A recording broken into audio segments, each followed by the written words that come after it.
Imagine a system that gave you unlimited money, but with a most dangerous condition. Whatever profit you earned, only 1% of it would come into your hands. Meaning, if you earned 100, you would get just 1. And if by mistake there was a small loss, then 100 times the amount of that loss would be added to your account. Meaning a loss of 100 would get you 10,000. Now tell me yourself, would you make a profit or intentionally make a loss? Would you take this Ultra Pro Max money-making system? Pei-chan is a completely useless loser who is spending his life in low-paying, disgusting jobs.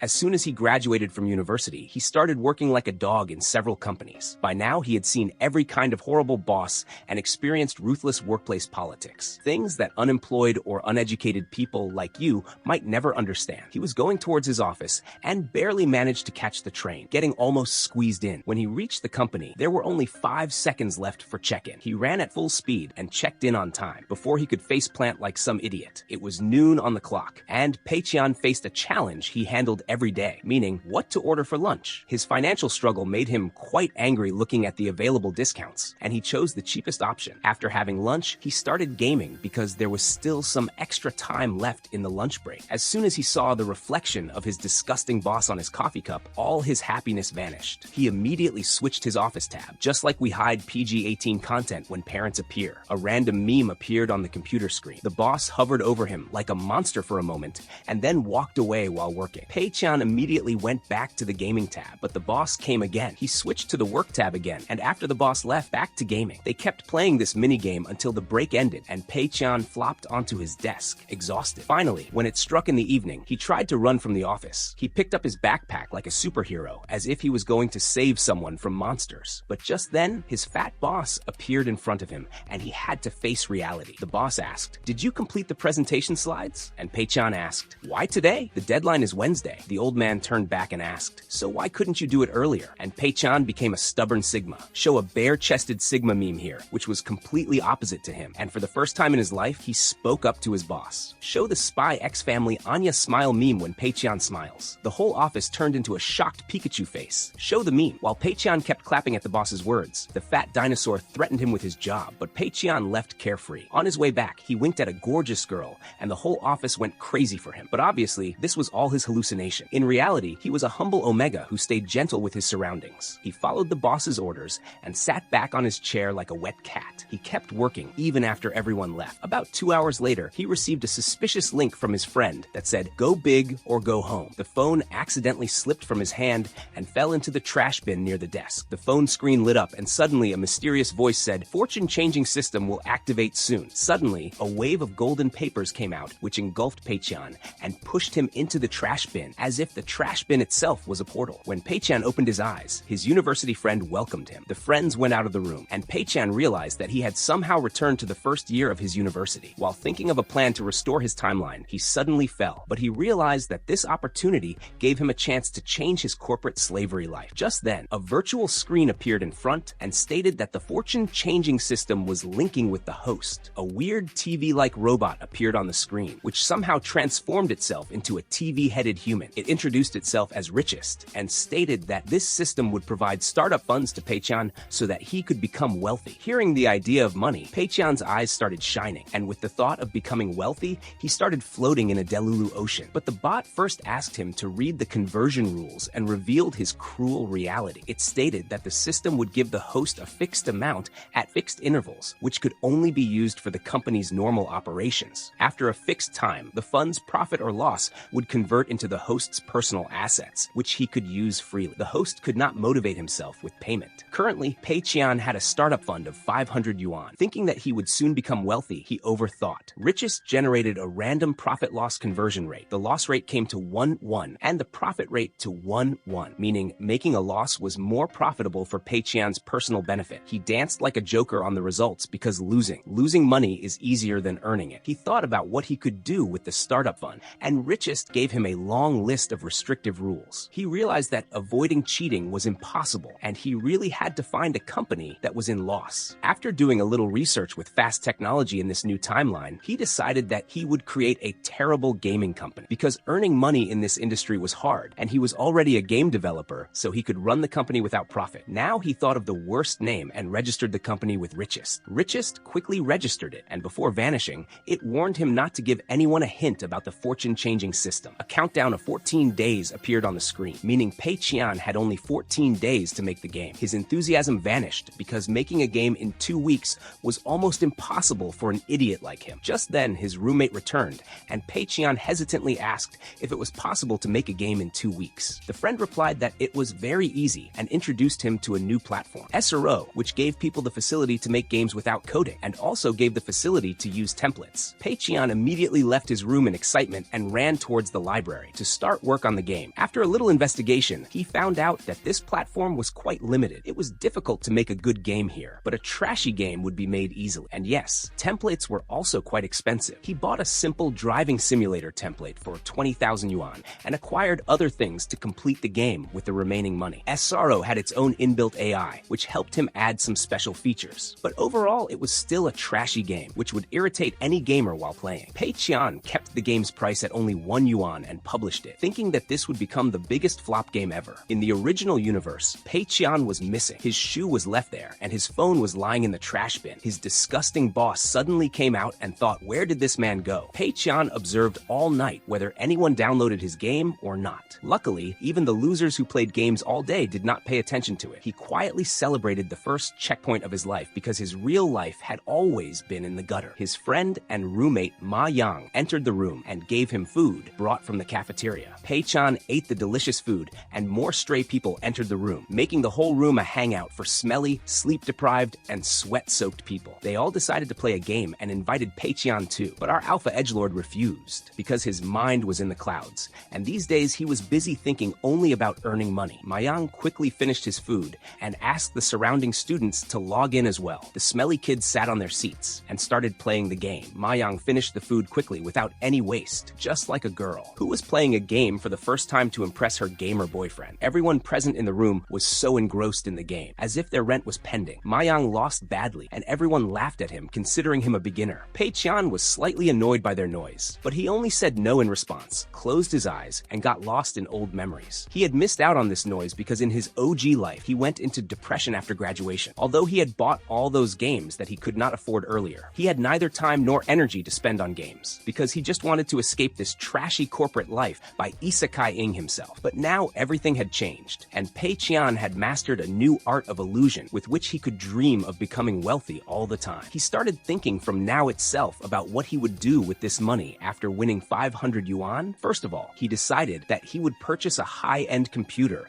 and invest the remaining money in socializing and networking. But just then, his mental fan fiction was threatened by the arrival of a fat sugar baby. Whether he was actually a sugar baby or not was out of our knowledge, but he got this high title because he called his Bilibili subscribers sugar daddies. He was a content creator on the Bilibili, basically a YouTuber of China, and his most popular show was Bad Game Roast, in which he reviewed trash games. However, he was still broke because no one became rich from bad game criticism while looking for new games in the trash. His eyes fell on Pei Qian's dumpster tier game. The introduction seemed quite interesting, so he clicked on the game, which took him straight to the gaming screen without any menu or start page. Initially, it seemed a little fun, but the entertainment was only for a few minutes, and he started dying for random reasons. But his mother did not raise a quitter, so he kept playing for hours. He kept dying again and again. The game frustrated him so much that he wanted to apply the meme of choking the creator, but it was strangely addictive too. After some hours of nonsense, finally he decided to give up, but a note appeared on the screen, which motivated him to continue and lured him with the reward to be received at the end. He dove into the game again, and this time he got completely absorbed. While playing this meaningless game, he started experiencing a human existential crisis. After wasting 8 hours of his life, he finally won. Just when he thought he would finally get a reward, the screen showed that he wasted hours on that trash game which had no meaning. The YouTuber thought about jumping from the 20th floor to the ground because he hadn't worked so hard for some trash scam. 2 to 3 days later, when Pei Qian was sitting in his class, he called Richest to check his current stats. He guessed that the game was downloaded many times but felt that nothing would change from this. He was lost in his wonderland. When Richest told him that, SRO made weekly payments. That's why the stats were not completely updated yet. Just then, he heard 2 classmates discussing about an annoying game that recently went viral because of a YouTuber. The description seemed oddly familiar, and Pei Qian became anxious that they weren't talking about his dumpster tier game, which he thought would have at most 10 downloads. He ran from the class like a bullet train. Show the bullet train to the boys. He ran towards his room and opened the laptop to check the game's status. By now, it had been downloaded downloaded 8,000 times,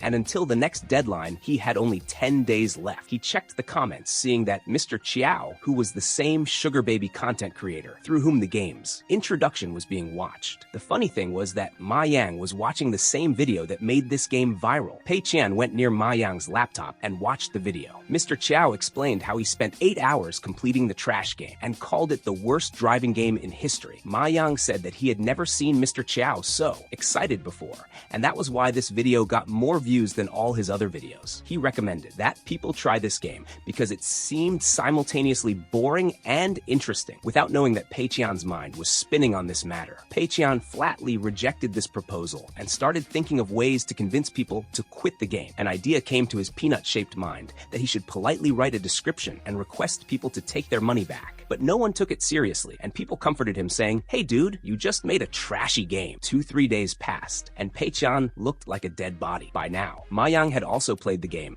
and now he wanted to meet the developer Chidori. He told Pei Qian how frustrating this game was, and asked if he had ever tried it. Pei Qian looked dead from inside, and without looking at his friend, said no one should have played this game, but luck was playing with him. That's why this trash game suddenly became famous. He knew that even if he earned 1,000 yuan from this game, he would get only 10 yuan. The profit-loss ratio was completely messed up. Meanwhile, a secretary gave the monthly stats of downloads on the SRO platform to a company CEO. She told him that this month they had acquired 15 companies. One of them was an independent developer too, but his company, TDA Technology, was too small according to their preference. The CEO was a little surprised seeing the downloads of the developer's first game. The secretary tried to please the CEO and said that the game's price was only 1 yuan, so even if they acquired it, there wouldn't be much profit. The CEO casually replied that he didn't care about profit. He just wanted to establish a monopoly. He instructed the secretary to keep a close watch on the company, but the girl complained in reply that he had written her name wrong. Irritated by her provocative behavior, the CEO immediately fired her, showing his real Sigma capabilities. Put a Sigma meme here. On the deadline, Pei Qian hoped for the last time that somehow he would get a loss, but nothing happened on the internet. He got 70,000 downloads, resulting in only 700 yuan for his private use. His dream of becoming rich without doing anything, just lying around, was destroyed by a Saitama punch. No need to mention that for the next round, an extra fund of $3,000 was added to the company account, meaning now he would have to lose $3,000 plus to earn money for himself. The richest system gave Pei Qian a timeline of 30 days for the next round and then vanished. Pei Qian fell on his knees like a distressed girl and started thinking about his life decisions. Even after working so hard, he earned only 700 yuan. He just wanted to be a happy and useless person who gets everything without effort. He was still useless but not happy. This time, he would have to find a way to lose the full 3,000. Ma Yang looked down from the upper bunk and invited Pei Qian to play. Pei Qian made a face, making Yang think that the boy was awkward in relationships because he was as rude as before. Finally, he accepted that worrying about profit and loss could take him nowhere. Hearing the news of Pei Qian playing, his roommates came out of their blankets. Unfortunately, despite showing Pei Qian's extraordinary gaming skills, their team lost, and the blame for the defeat was on none other than Mr. Useless Ma Yang. The whole group attacked him because he plays trash games and beats them every time. Ma Yang called Pei Qian for rescue, but Pei Qian exploded and called him professionally useless. This term, professional deadweight, lit a bulb in his mind, and he decided that he would take advantage of his friend's uselessness. He felt that he was very talented to think of this idea when Ma Yang was lost in his dreamland, maybe dreaming about some unicorn. Pei Qian woke him up with his creepy smile and behaved as if he was going to tease that boy. He actually did that. Even the next day in class, Pei Qian observed Yang like an uncle looks at his nephew. Yang thought that he was really scared of that man. Meanwhile, the other guy only thought about using his stupidity. The cafeteria guy also saw Pei Qian,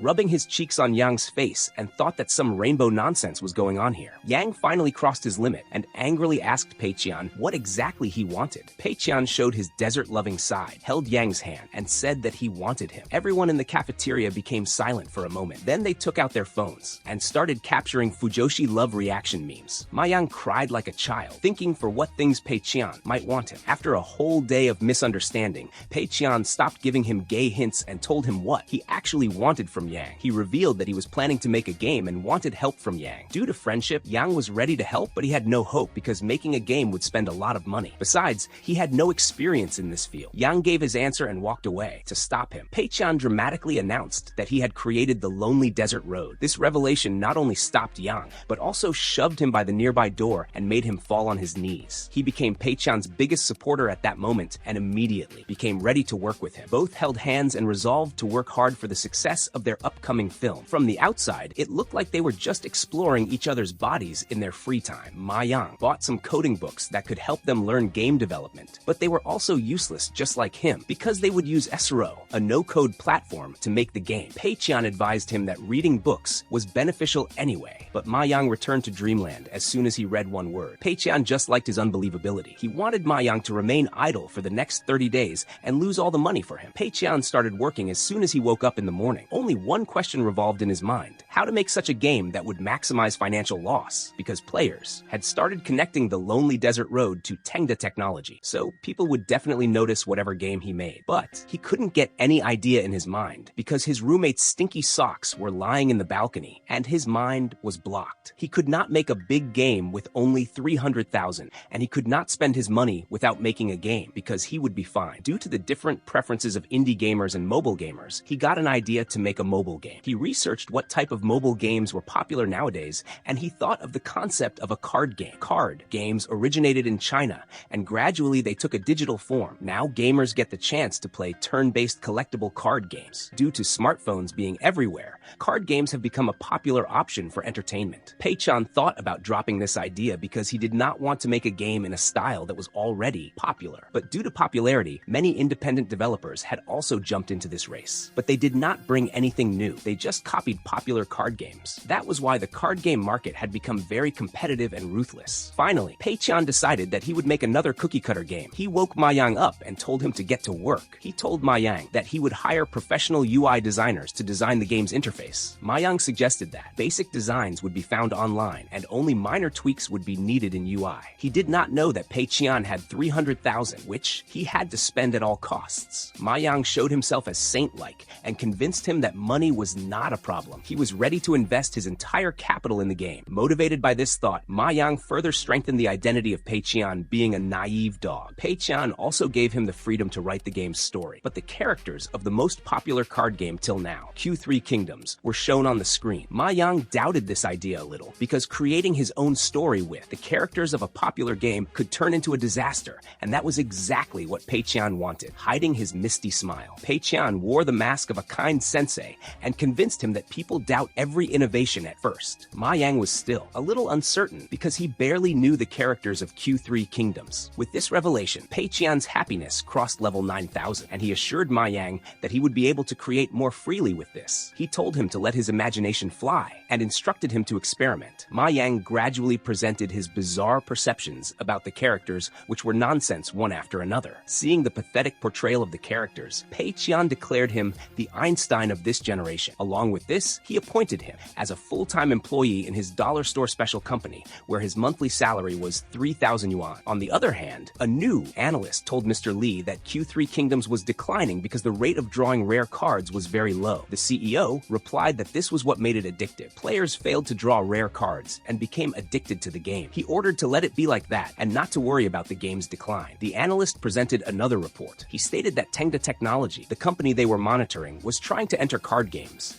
and they were walking on the path of Q3 Kingdoms. Mr. Lee smiled like an evil anime villain, excited that this indie company was trying to attract his attention. Being a grumpy CEO, he fired even the new analyst for some trivial reason. When everyone was sleeping, Pei-chan sat in his Delulu land, thinking that this time he would definitely have a loss of 3,000. With Ma Yang's nonsensical story, he just needed a new artist who would make the ugliest designs so that everyone would hate the game. This time, he was very optimistic and did not notice that luck was adopting unique ways to play with him. Pei-chan fed Ma Yang, food for which Yang was very thankful because he had already received 3,000 yuan. He gave him 3,000 yuan because the system did not allow more than this. Otherwise, he would have given more. Pei-chan also offered to feed him barbecue next time. Ma Yang thought about changing the Three Kingdoms characters into females, but he immediately rejected it because this had already been used in an anime, and if there were female characters, otaku trolls would definitely download it. He justified his refusal, stating that this would destroy their uniqueness. Since Ma Yang was Pei-chan's professional dog, he did not make any objection,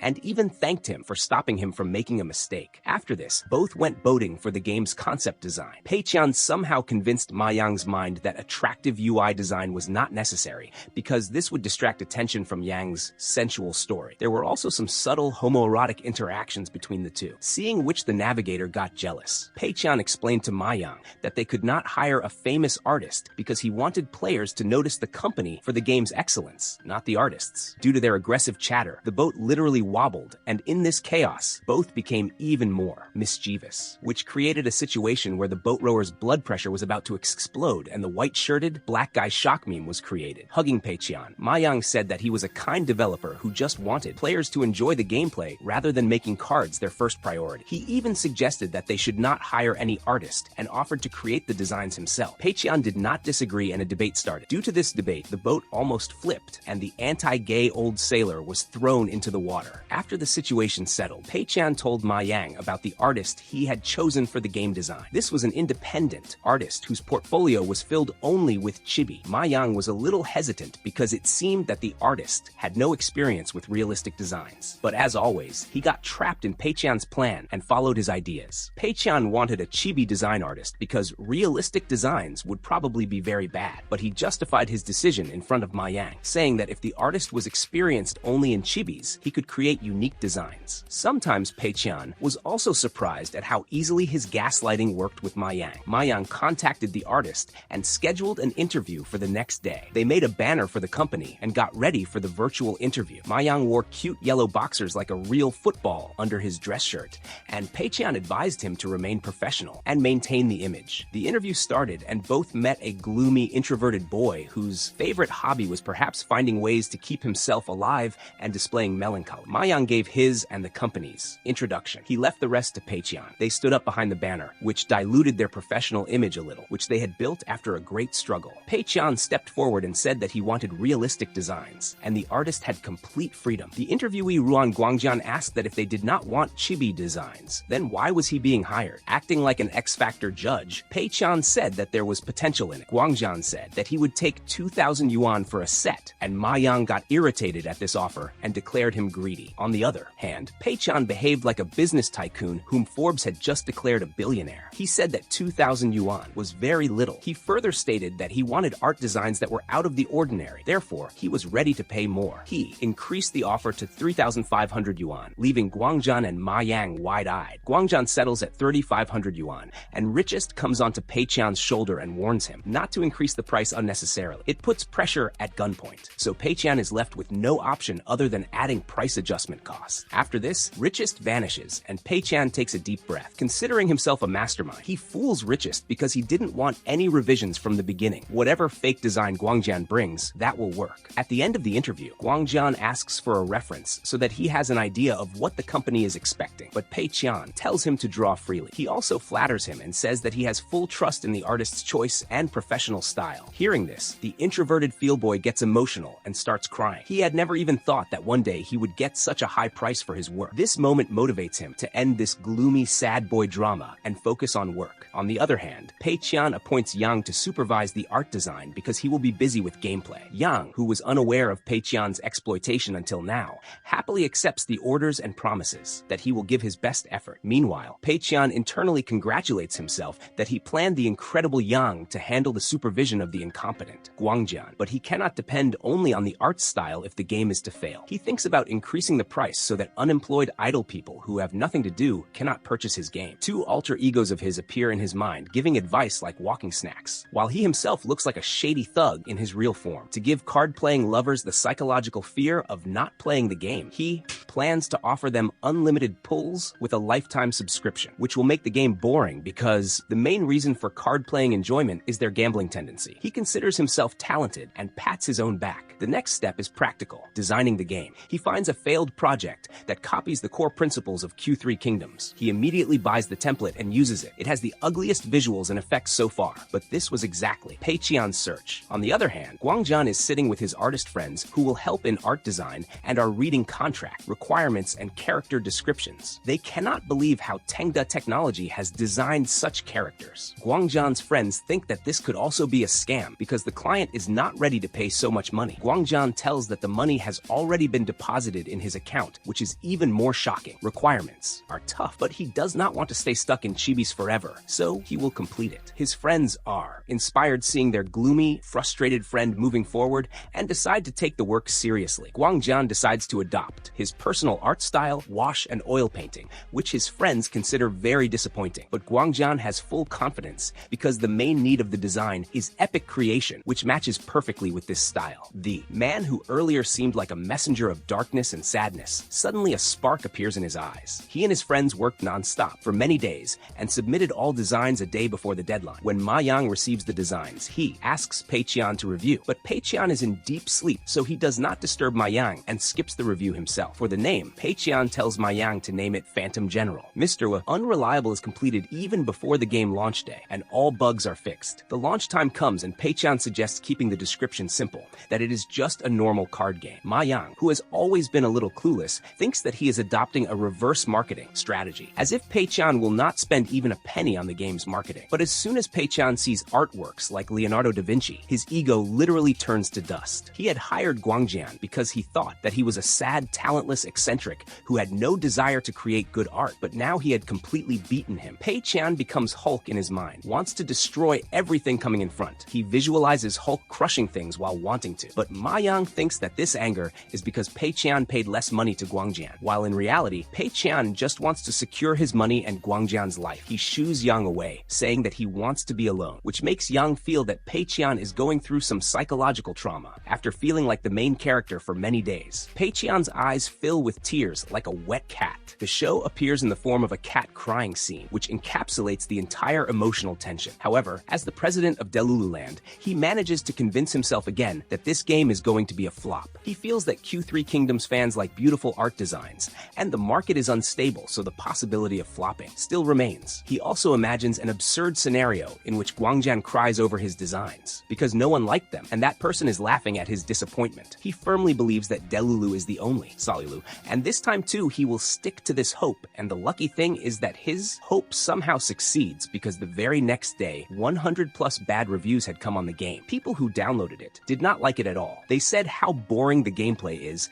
and the art design does not match the game's environment. Hearing the negative reviews, Pei Qian's depression instantly goes away, and his mind literally reaches seventh heaven. Ma Yang feels that the man has gone mad, who is talking about it with so much excitement, and says that obviously someone has hired trolls so that he does not trust these real reviews. He also turns on his keyboard warrior mode and types a reply to a negative review, but Pei Qian stops him because the reviews are too many and he cannot reply to all of them. He tells Yang to take it lightly and maintain hope in the game. Yang's beautiful mind, as always, makes excuses for Pei Qian's behavior. He thinks that Pei Qian is a strong Sigma boy whom no one can break. Show any Andrew Tate video. He truly believes that Pei Qian is destined for great tasks and is oblivious to his mischievous plans as always. Guangjian asks Yang if Mr. Pei has any problem with the designs, and Yang replies that nothing else can be done. Guangjian and his friends feel that Pei Qian becoming their client has really given them a very big opportunity because he gave them a good amount of money and did not ask for any revisions either. His friends tell him that all this became possible because of his talent. Although Guangjian is slightly confused about which direction Pei Qian is taking the game because the description is boring and he has not seen any ads for the game either. His friends explain that this must be happening because the game is currently in the testing phase and all companies invest in marketing. The three conclude that Tengda Technology is fearless and does not follow rules. In reality, it is an alpha's company that wants to strengthen its name in the industry. Guangjian plays the game and concludes that the gameplay is very simple. Even the UI and functions are very dull, although if there is anything he likes most in this game, it is his own created card designs. His standards are so low that he gets happy just seeing glowing effects around his designs. Instead of being disappointed with this trashy game, he is happy that his designs are not under the influence of others. However, one thing confuses him, that this game distributes rare cards candy style. There is only a cheap subscription plan in the cash shop which gives users an extraordinary chance to draw rare cards. He convinces himself that maybe the game is still in the testing phase, but his patience breaks and he calls Ma Yang to check. He tells his concerns to Yang,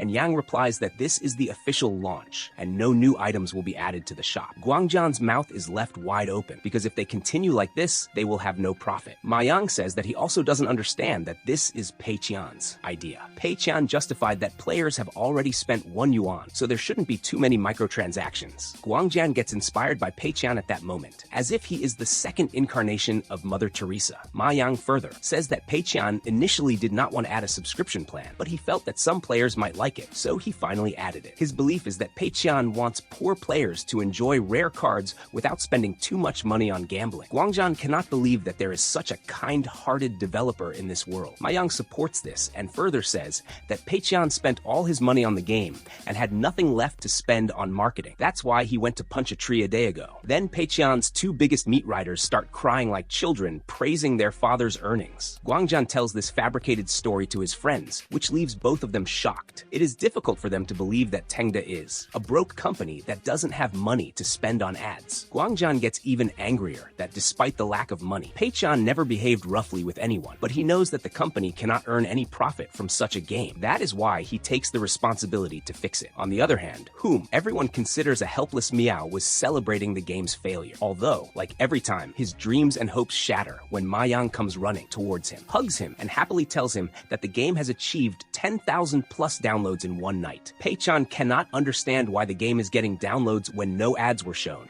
and what's more, many new 5-star reviews have also come on the mail. Seeing the weight of which Pei-chan is overwhelmed, seeing the mention of art design in the review, he suspects that Guangjian has some hand in this. He calls him and asks if he is promoting the game. Guangjian tells that he had asked for help in an artist group chat. His friends were surprised that an introverted, defeated person who never touched grass was directly asking for help from people. But because he was in a race with Mayang to be Pei-chan's #1 glazer, so he could not accept defeat and ask for promotion. Then the talk of the game spread and it went viral overnight. Guangjian feels that he achieved a revolutionary milestone. While Pei-chan was cursing his entire generation, Pei-chan asks him, "When we are just business partners, why do you care so much?" And he replies that his kindness has deeply impressed him. He could not sit quietly and watch him lose money because he knew how much hard work must have gone into it. Pei-chan wished in his mind that that man would destroy him because what he had done would only affect his money, not the game's defeat. Then he cuts the call, thanking him for helping in an aggressive and sarcastic tone. Guangjian's life is now literally filled with sunshine and rainbows,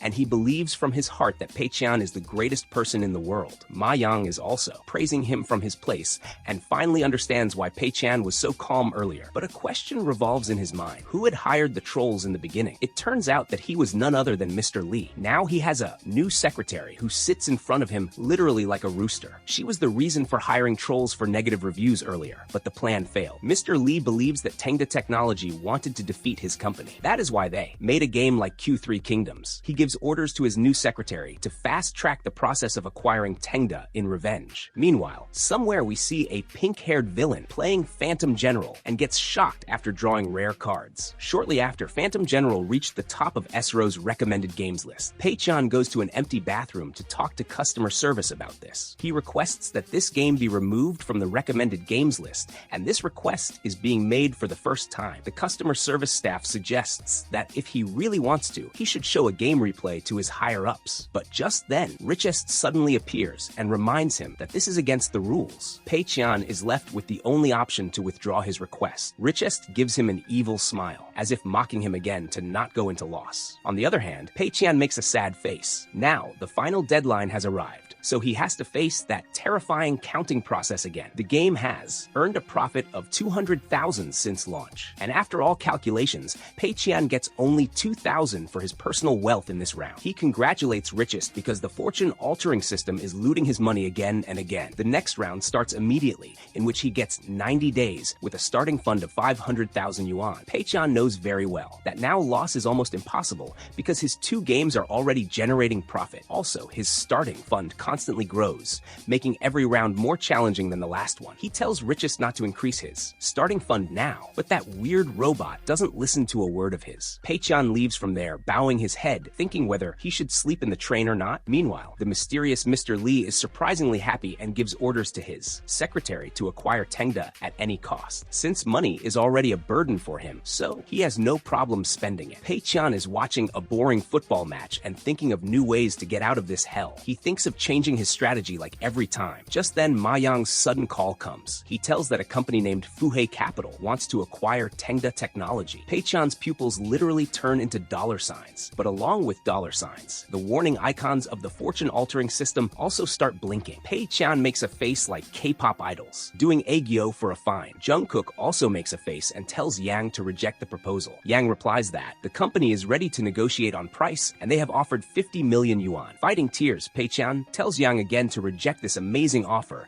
and Yang tells that the company has proposed to give 50 million more. Pei-chan's all energy drains out, and he literally streams tears down. He truly does not want to reject this life-changing offer, but he has no choice. Yang cannot understand why Pei-chan is leaving this golden opportunity. Fui Capital then offers investment instead of acquisition, but Pei-chan does not want investment. That is why he tells Yang to convey one of his questions to the company. Mr. Lee is stunned to hear that Tengda rejected his offer, and even worse, they offered to invest in Fui Capital. Mr. Lee feels that this is a sheer insult, but at the same time, he also finds the person running Tengda interesting. He lets out Sukuna's evil laugh and announces that now his entire focus is on Tengda. Pei-chan feeds Mayang barbecue, as he had promised earlier. Yang eats like a whale while Pei-chan sits in front of him, lost in his thoughts. He asks what is his problem, because by now he must have earned a lot. He estimates the total earning of both games, which is around 6 million yuan. In celebration, he offers to pay for the meal. Pei-chan punches himself in his mind because obviously Yang will have to pay. After all, he is earning more than his boss. However, when the bill arrives, Yang takes back his proud words and asks for the meal money back. The talk of money echoes in Pei-chan's mind, and he immediately leaves from there. He finds a deserted alley and calls Richest, who appears enjoying noodles. He asks Richest if he can record that meal as a company team-building exercise. His request gets accepted, and in reply, he makes another request from his daily expense management system,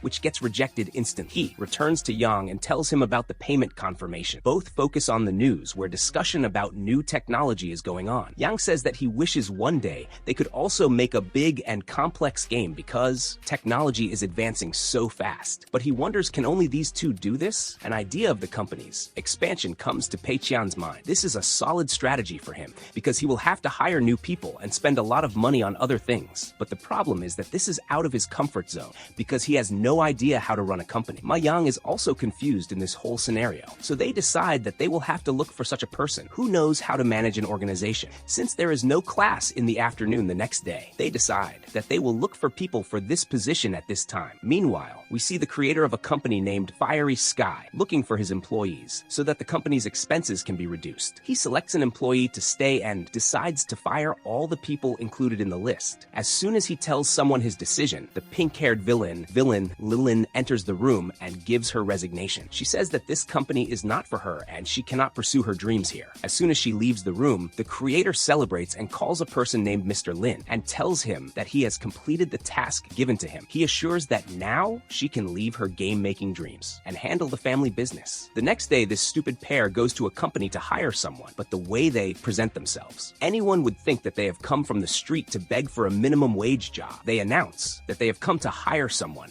and the manager, or that ugly and intimidating purple-haired man, advises them that if they want to start a business, check with university students. Pei-chan says that he urgently needs an hard assistant who can help in the company's management, and he is genuinely impressed by the other company's screening process. The purple-haired creep asks jokingly if he knows that these services are not free but paid. Pei-chan replies that he is ready to give a salary of 400,000 yuan to his assistant, hearing which both Ugly and Yang spit out drinks. Yang shouts at him to think twice, while the purple-haired creep brings fruit and serves the guests. Finally, that man tells his name is Lawrence, which seems perfect for a person like him. He asks Pei-chan, what does he want, executive secretary or executive officer? Pei-chan is confused whether these two terms are different or not. Lawrence explains that the former handles minor cases, while the latter helps in company decisions. Pei-chan immediately replies that he wants an executive secretary, because if someone else takes decisions for him, then the company might succeed. Lawrence suggests a male secretary,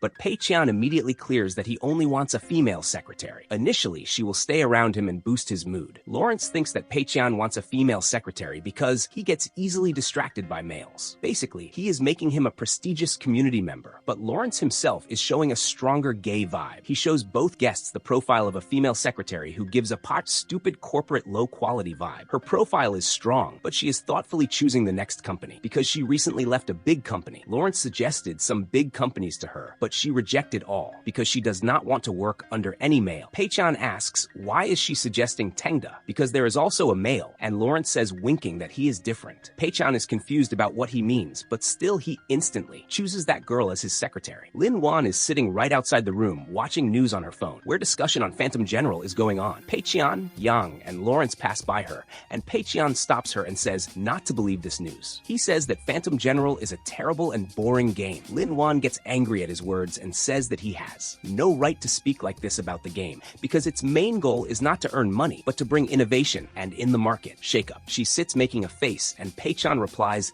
that so much was not even thought about in the game. She asks, how does he know this? And Pei-chan just leaves laughing awkward. While leaving, Lawrence tells that Pei-chan's potential secretary, Shin Hailu, is going to meet him tomorrow afternoon. After they leave, he comes to Lin Wan and asks if she is looking for a job. Lin Wan replies in yes, and further tells that she already has a goal. She wants to apply as a game developer in Tengda Technology, but finding nothing online, she came here to ask. Lawrence tells laughing that the man she just talked to was Pei-chan, the CEO of Tengda Technology. Lin Wan gets nervous and immediately runs after him, but unfortunately she cannot catch him. Elsewhere, we see Shin Hailu serving alcohol to a fat, ugly woman. That villain touches her hands and disturbs her unabashed. Shin Hailu says that this is happening for the 5th time in a month, and simultaneously a beautiful Sanji-inspired kick lands on his face. Along with this, she forms an aura in a magnificent style and accepts defeat right there. Next day, beautiful Shin Hailu meets Pei-chan in a cafe. They introduce each other and immediately start the conversation. Shin Hailu praises the success of Tengda Technology. Although it is a simple startup, she also likes that Pei-chan has no interest in male secretaries. She indirectly gives him an F insult, but he is so clueless that he doesn't understand. After the chaos of Phantom General, Shin Hailu finally talks a little about her skills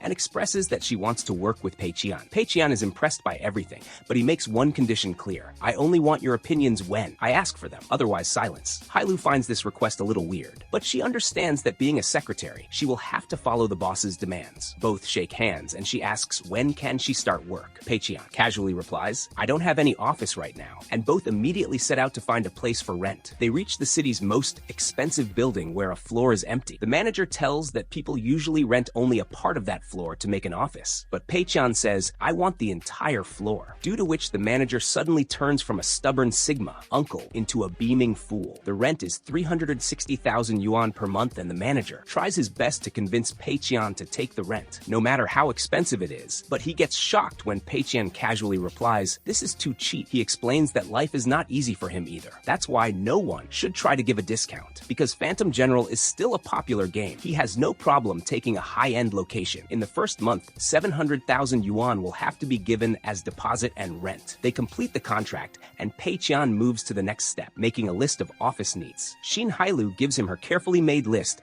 and like every time Pei-chan says that the items are very cheap. The office environment affects productivity a lot. That's why he wants everything in his office to be top tier. He suggests a budget of 2 million yuan for supplies and immediately receives a warning from the richest system. Pei-chan reduces it to 50,000 yuan, which is not acceptable. Therefore, he compromises and settles at 800,000 yuan. Hailu says that this is a large amount for office supplies, but okay. Then Pei-chan keeps telling his desired things, and those things start appearing gradually. Within no time, he has high-end workstations with advanced computers, a beautiful cafeteria, state-of-the-art meeting rooms, and a comfy guest room ready. Hailu says that he has not made any space for himself yet, and Pei-chan gives her complete freedom in decoration. Hailu sets up a bedroom unit for him. With this, he won't have to go back to the dorm during overtime or overseas work. Hailu also prepares a recruitment policy, which is quite strict according to Pei-chan's standards. Strict policy will only attract elite members, and he does not want to take the risk of any average developer ruining his plans. He tells her to drop some points, and Hailu argues that if the policy is too soft, then good developers cannot be hired. This is correct because hiring such ordinary people who cannot develop games would be a violation of rules. Pei-chan decides that he will leave the recruitment process along with salaries and other arrangements all on Hailu's responsibility. She obediently agrees and asks whether he should change his appearance or not. Usually game developers do not need fancy clothes, but wearing a suit is necessary in business-related meetings. Hailu transforms him into a black fitted suit in a moment, giving perfect K-drama CEO vibes. He looks like a CEO who cares for his clueless and innocent employee from the heart and brings dramatic business proposals. By now, Pei-chan has spent a lot of money, and the expenses are going to increase further. Now, just new employees have to be hired. If he has to spend more money, then just having Ma Yang is not enough. He needs a stone-cold burden instead of a brain. He remembers a boy from a gaming cafe with whom Ma Yang sometimes plays. He made a dramatic entrance in the cafe which shocked the secretary and customers. Everyone's eyes were fixed on him, and he walked in such a graceful way that no one could guess that he had only about 1,000 yuan. He asked if Baoshu was inside, and the girl said yes. Not only was the girl impressed, but seeing that handsome man, butterflies also started flying inside the boy too. In contrast to Pei-chan, Baoshu was a smelly, touch-hungry gamer who kept playing games games all day long. Everyone in the university knew him because he was dropped due to low grades in many subjects. Later, he worked as a level booster, and right now, he lived in an internet cafe. Pei-chan thought that hiring a professional gamer would be perfect. Plus, he was good at playing games, but knew nothing about game designing, meaning Pei-chan could give him the job of ruining the game. He went to him and instantly told him the job proposal. Bao Shu looked at him and understood that he was just a pretender who was playing the role of a CEO in a new suit. He dismissively said to let him go, but Pei-chan placed some cash in front of him and stated his advanced salary. Bao Shu asked why he was called, because he never made games. Pei-chan smiled mischievously and said, "Nobody knows games better than me. Want to make a perfect game," and said that if he made up his mind, then contact him and left. Before Pei-chan went out of the room, Bao Shu said that he had decided and he was ready to work for him. In response, Pei-chan told his smelly donkey to take a bath with the money kept on his desk and wear new clothes. As soon as Pei-chan left, Bao Shu started crying bitterly with happiness because he had waited for this opportunity for so long. Pei-chan was very happy with his progress. He slept smiling and woke up slightly late the next day. When he reached the company, a nervous and eccentric boy was waiting for the elevator. Pei-chan acted out a fake interview here and talked a little casually with that boy. That boy reached Tengda fast during lunchtime so that he could give his interview because he absolutely hated his current company. The elevator opened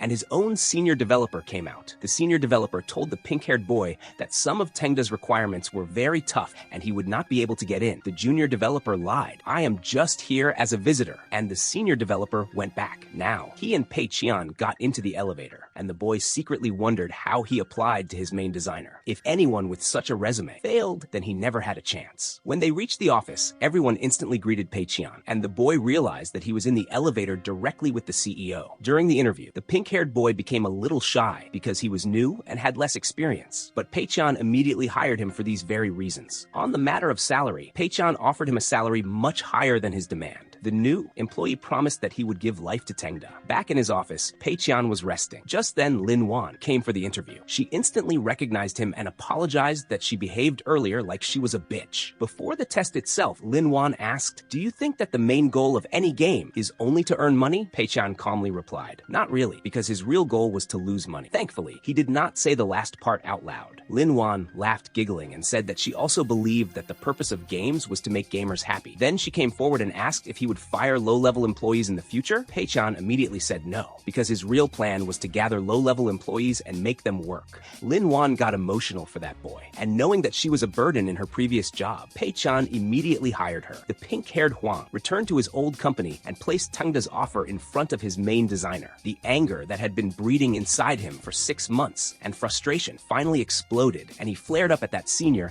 because he was stuck in the traditional gaming mindset. Returning to the hostel, Pei-chan's roommates asked where that boy went. Ma Yang explained that he and Pei-chan were working part-time, and because Pei-chan was on the night shift, he had rented a place outside, in the workplace. All the new employees were sitting on their chairs playing games. Because Pei-chan had not given them any task, it had been 1 week for them, and they were wondering why they had to sit idle all day when they were hired for real work. Lin Wan explained to everyone that they were not getting any work because Mr. Pei-chan wanted everyone to understand the user perspective. By playing games, they could identify what problems were in the game so that in the future they could be solved. By now, Lin Wan had beaten everyone in Pei-chan's biggest Meat Rider competition show, Rider on Eggplant Meme. She said that Pei-chan wanted the employees to save their energy so that when the time came, they could work effectively. However, the employees could not understand why the boss did not come to work. Since joining, no one had seen him in the office. They felt that maybe he was busy or resting in his room. The laziness in work proved to be true when employees wondered on their screens what the purpose of their job was. Then the boss, relaxed on his sofa eating watermelon, he justified that he was just brainstorming. This time, he wanted to plan such a game that would intentionally flop. He felt that finally he had found the solution. When it was time to leave, Pei-chan suddenly came and blessed the employees. He announced that his absence last week was to think about Tengda's future. After the previous game became a super hit, this time he was going to do something different. This time he wanted to make a first-person shooter game. The employees were a little hesitant because FPS games were very challenging. Pei-chan immediately entered Nelson Mandela vibe and gave a speech as if he was building a nation. His clever words had an effect on the employees and they became motivated to make the next project successful. Pei-chan specifically pointed towards Bao Shu and Huang Xibo and gave fake praise because he was going to put them to work. After the whole team was brainwashed, Pei-chan took Bao Shu and Huang Xibo to the meeting room and gave instructions for the next project. He told them to draft an FPS game with simple controls and a long story. Both employees looked as if they would pee in their pants, but Huang Xibo showed courage and questioned. He argued that the general public might criticize it because it did not follow FPS rules. Instead of solving problems, Pei-chan entered his master schemer mode and somehow convinced him to work on his instructions. He appointed Huang Xibo as the project's main designer and Bao Shu as the game moderator and ordered them to get the draft ready in a week. Both people could just move with the plan and nothing else. Taking advantage of his employees' naivety, Pei-chan relaxed on his spinning chair, enjoying the boss mode of only giving orders. He came out of the conference room and saw that only Bao Shu was left. Everyone else had gone. Bao Shu had turned his desk into an internet cafe and was playing games here. Pei-chan was happy that everyone left because according to company policy, employees never had to do overtime. But as soon as he left, Huang Xibo came out from under the desk and started working because he did not want to disappoint the boss who had trusted him. Xibo worked for hours, but Pei-chan was not yet satisfied with the story he created. Bao Shu, who was a big gaming enthusiast, internally guided Xibo and told him which story would be effective. Now we see that. Two soldiers were fighting a mummy on an oil platform. They intentionally chose this platform because there was less space to maneuver, but the structure was so complex that replaying the game would remain interesting. Instead of giving simple controls, they modified the modes so that shooting would become easy for players. For the story mode, they created a classic support character, which would make the gameplay even more entertaining. This was a small deaf girl who guided players with her unique gestures and expressions. Players would have to understand her behavior and intentions. Based on this, some puzzles were also added, and hints were found in her actions on how to solve the puzzles. In her quirky imagination, she gave Xibo a rifle to kill a zombie, and then both escaped from the oil platform together. Bao Shu stated that when players felt bonding through conversation, they became completely immersed. As soon as he came back to reality, Xibo could not stop imitating Bao Shu's secret agent metagame. Bao Shu also praised him, but after this, both made a circle of praise for Pei-chan. They talked about him as if he was some Jesus Christ and kept working on his game till morning. They came up with a magnificent weapon for the game, and just then Ma Yang entered the office. He immediately suspected that these two boys were doing overtime. Elsewhere, Lin Wan went to a royal life party and everyone praised her. She hugged her father, and her father asked if she had given up her dream as a game developer after leaving Fiery Sky Studio. Lin Wan stepped back and said in a firm voice that now she was more determined than before. She told that she had found a company where she wanted to go, and her smile disappeared. For Huang Xibo and Bao Shu, doing overtime had now become a routine. Bao Shu told Xibo to go home and rest, but that man was full of passion and was ready to do anything for his father. Pays small approval. He asked Bao Shu to reconsider his proposal and give some suggestions. Bao Shu started talking some nonsensical things which immediately went out of confused Xibo's mind like a quirky meme. When they were doing their small task, Ma Yang appeared spying on them secretly, observing their every move. And from here, the story became more interesting because the dynamics inside the gameplay and their personal interactions slowly started merging into the office reality. It was the next day and Yang and Pei-chan were planning the murder of their boring teacher in their minds,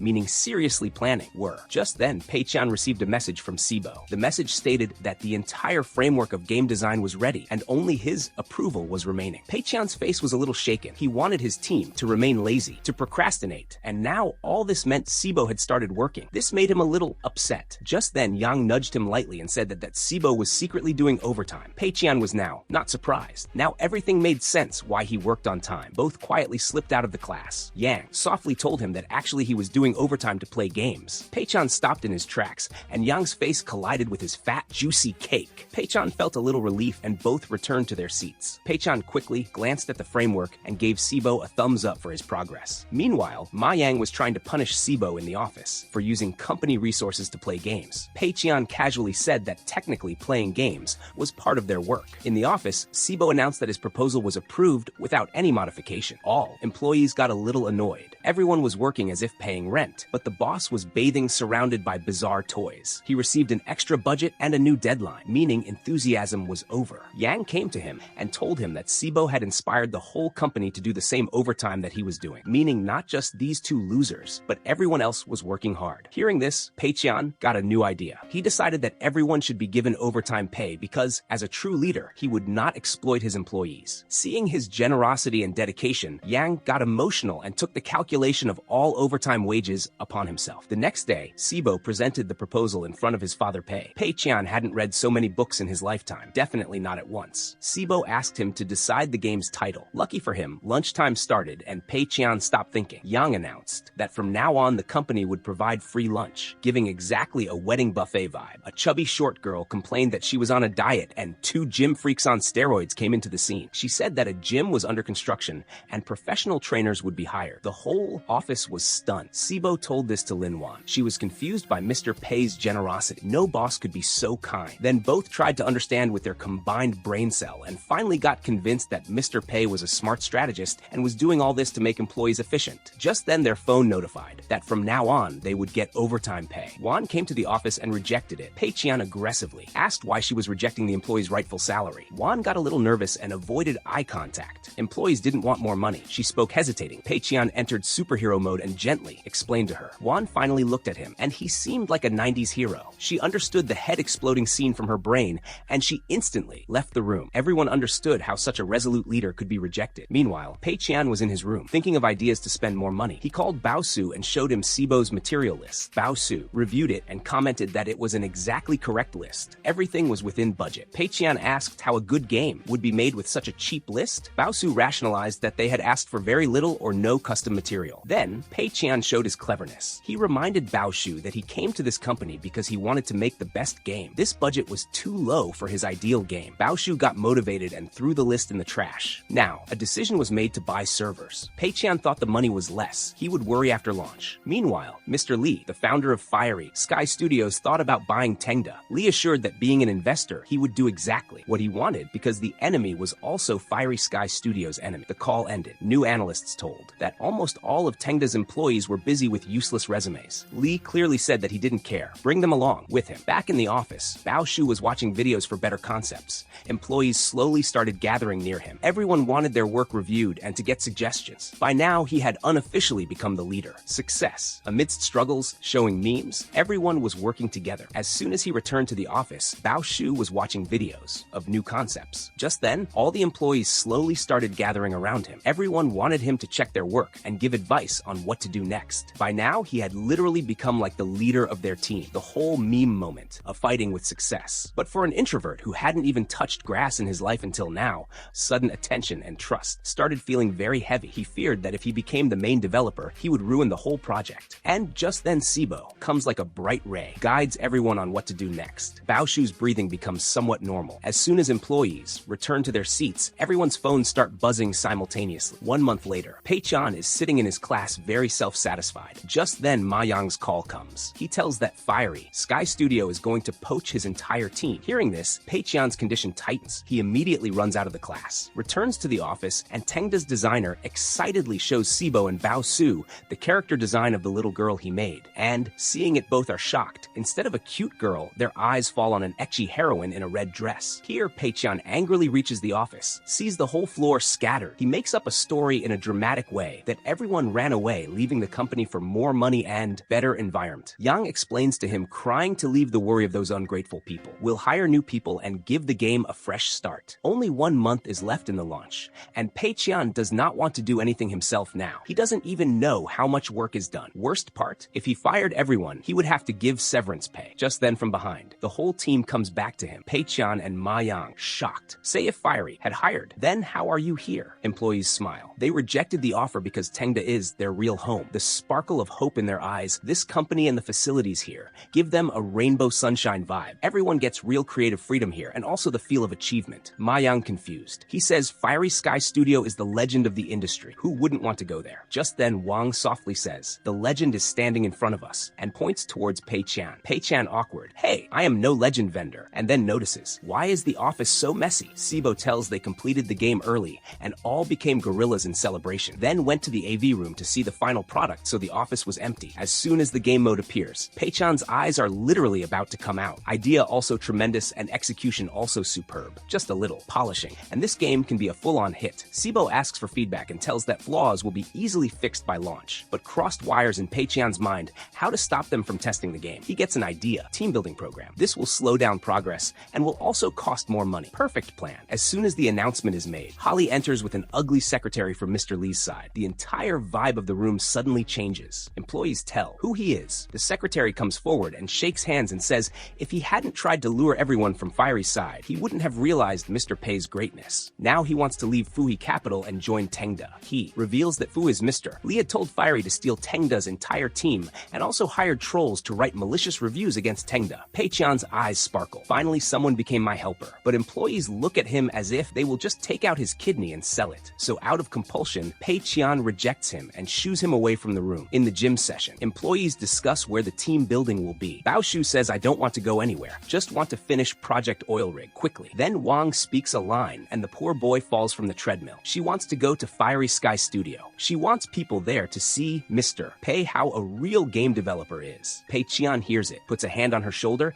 and immediately approves. Wang's world completely forms a pink cloud, the whole scene in blush colors. Pei-chan also has a secret motive, to show them how a real gaming company is so that their morale goes down. But in the outer facade, he says in Princess Diana mode, I always wanted to go there, because that is Wang's old company. Wang again full Delulu mode on thinks he is going to know more about her. On the day of the trip, everyone has lunch first. Then Pei-chan tells the next stop is Fiery Sky Studio. Parental tone, this is not mandatory. Everyone use their time freely. Wang is lost in deep thoughts. The trip budget has reduced from 450k to 150k yuan because Wang had given the wrong number to Hailu, but Pei-chan anyway doubted that the system would allow such a big amount fund on travel. While moving, he reminds Ma Yang to ask questions in Fiery, especially about their past failures so that he can make mistakes in front of Yang. But the poor guy cannot understand anything. When those people reach Fiery, the producer there gets a little confused in letting them in. He just doesn't understand with what mission Tengda has suddenly come here. And on top of that, his secretary's doubt. He feels that these people have come to take revenge because earlier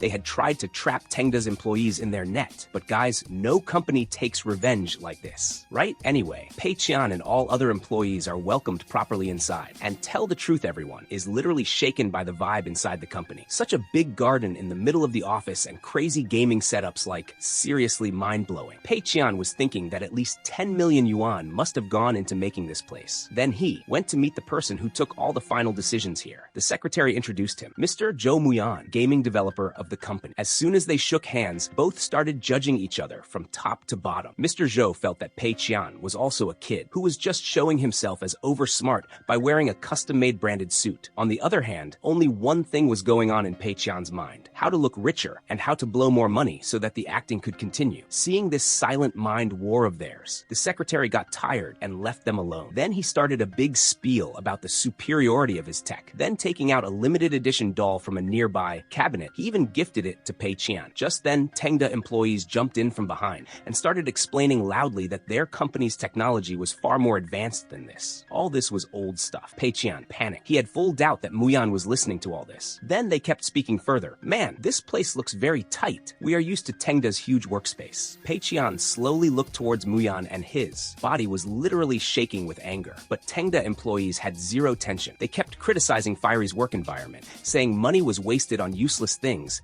and the gaming department was completely flop. Pei-chan tried to silence them, but Wan spoke comfortably. Oh brother, the room here is soundproof. No one will be able to hear. Just then her eyes fell on Mr. Muyan, her ex-boss, and she froze right there. Muyan turned in anger, but when he saw the scared Wan, his eyes filled with surprise instead of fear. He didn't even know that Wan had joined Tengda, and he was shocked that she put her gaming dreams at stake for a startup. He suddenly opened the door and angrily told his team to sit in the business exchange event. Now Fiery's NPC, like employees, sat in front and Yang turned on interrogation mode. First question, why were so many people doing overtime on Saturday? Muyan was confused. Saturday is a normal working day for us. Tengda's employees looked at each other. Oh, meaning overtime. Pay must be a lot. And the NPC employees in front were confused. Overtime salary, what is that? Muyan gritted his teeth and said, in the gaming industry, there is nothing like overtime pay. Pei-chan felt embarrassment on behalf of Fiery. He slowly told Yang, brother, don't ask such questions. They will feel ashamed. Muyan started trembling with anger in his seat. Just then his secretary came in between and started telling about Fiery's projects. She took a project's name and put a hand on Juan's shoulder. She also worked on this. Juan glared at her angrily and said in front of everyone, "I resigned because I was put on the layoff list. I didn't fail the company." Fiery's NPC losers laughed at her. Insulting others was just entertainment for them. Leaving from there, the secretary said, "Good that you settled in Tengda." Like seriously, she publicly insulted her, and now sympathy mode. Pei Qian handled the situation. He announced that Juan was a director in his company, and she would explain Tengda's creative direction to Fiery's employees. Juan started her speech in hesitation and praised Pei Qian so much that he seemed no less than a hero. Pei Qian was thinking in his mind, what nonsense is this? But with her praise, the pressure was increasing on Muyan. Now Muyan himself came on stage and started talking about the new game. Sitting on the side, Mr. Lee was cursing his secretary that she didn't listen to him, but the joke was that he didn't even know the name of the man he was talking about. The secretary tried to stop Muyan because Bullet Mark was a confidential project. But brother, drunk ego is very dangerous. He didn't listen to anyone, and anyway, only half a month was left in the launch. He kept giving details upon details about Bullet Mark, and Sibo's heart sank right there, because it was clearly visible that life was put into this game. It was going to be a hit. Sibo was thinking of destruction, and on the other side, Pei Qian chilled on his seat, smiling proudly,